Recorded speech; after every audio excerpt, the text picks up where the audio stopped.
Leo, just get your thoughts on the selection first of all. Our selection, yeah, good group.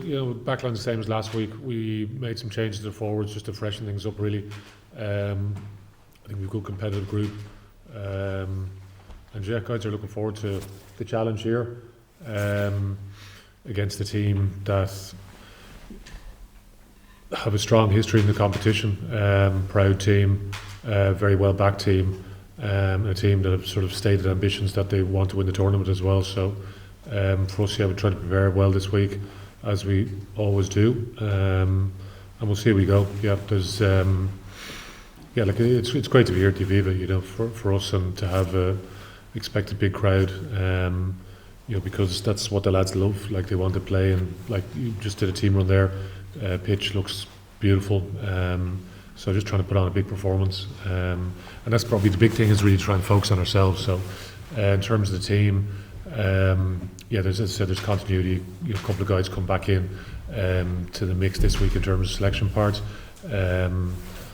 Joe in the forwards, Luke McGrath coming in as well on the bench, in the backs. We've a 6-2 split as well. So yeah, no, it's a good challenge for us, and yeah, looking forward to playing here and trying to finish out this sequence of games before guys obviously go into international camp then the following week. This is normally such a big game, and it normally happens before Christmas, I guess. But like, is there a tinge of disappointment that there's not that edge to it with the format of the competition that there would normally be?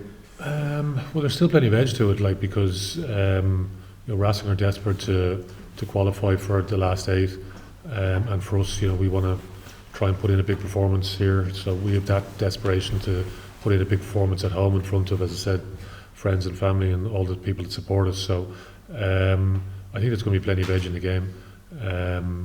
I've seen Racing plenty. There's a bit of inconsistency in their form, but when they do get it right, they've a ton of threat. With Finn Russell at 10, he's a constant danger. Some of the quality that they have throughout their team, front row, Eddie Benarous, Trevor Inincanny, Wenzel Larry, Le Gorak, obviously Fiku, so they've tons of threats. So for us, we just need to make sure we're fully focused on ourselves and making sure we put in a big performance. You're already qualified, but how big an incentive is it to finish top of the pool and potentially be at home for as long as you stay in the competition?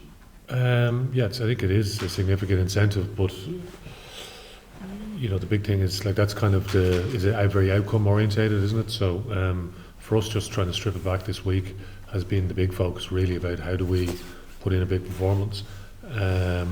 So there's certain things that we want to try and do, and how we want to impose our own game, the opposition, when we have the ball. So from an attacking point of view, but the flip side, we want to be able to impose ourselves defensively as well. And Racing are a team that score a hell of a lot of points.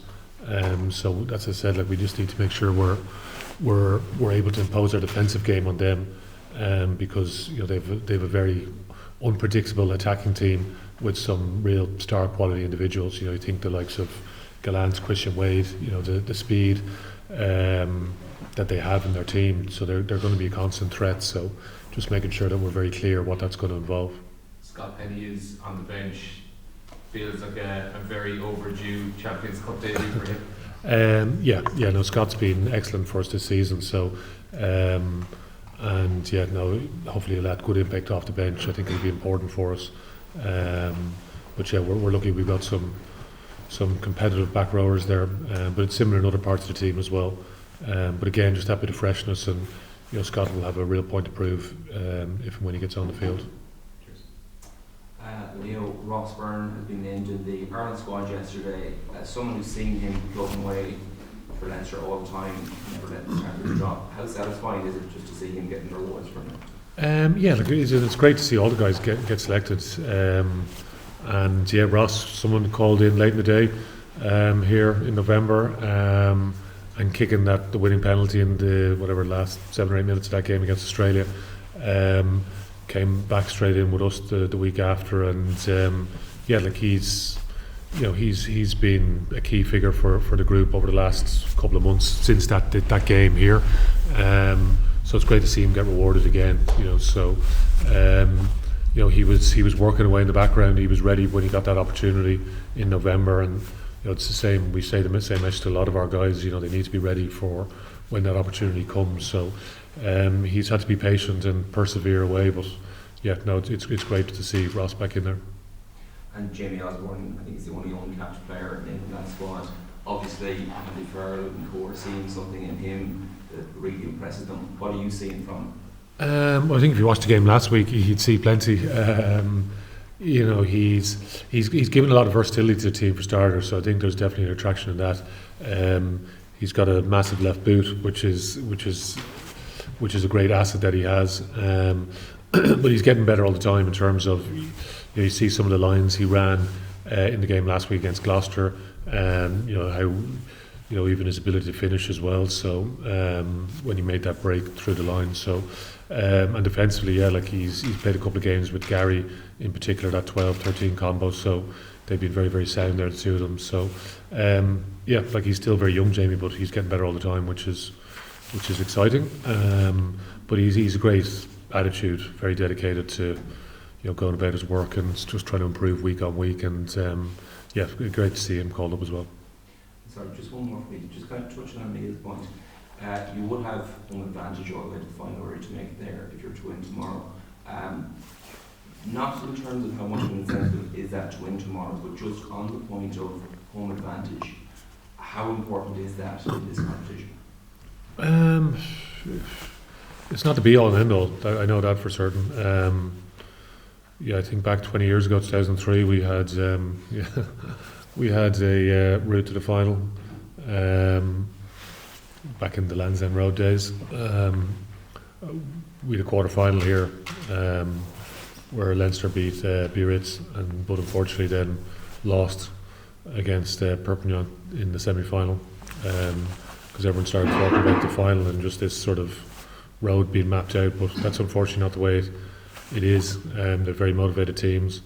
Even more recently, in the URC, we lost a home semi-final against the Bulls, so there's no guarantees. Teams are highly motivated, as we all know, just like Racing coming, so this weekend. So we're not really thinking too far ahead at the moment. We're just thinking about Racing, trying to get every single point we can from the game, because we have a huge amount of respect for Racing as a team. And again, going back to that piece about the resources that they have that they're available to them as well in terms of the quality players that they have. So that's where we need to keep our focus at the moment. As I said, like it's just you're playing at home. There's no guarantee that you're going to win the games. So yeah, no, we've a lot of hard work to do. Starting tomorrow, 3:15.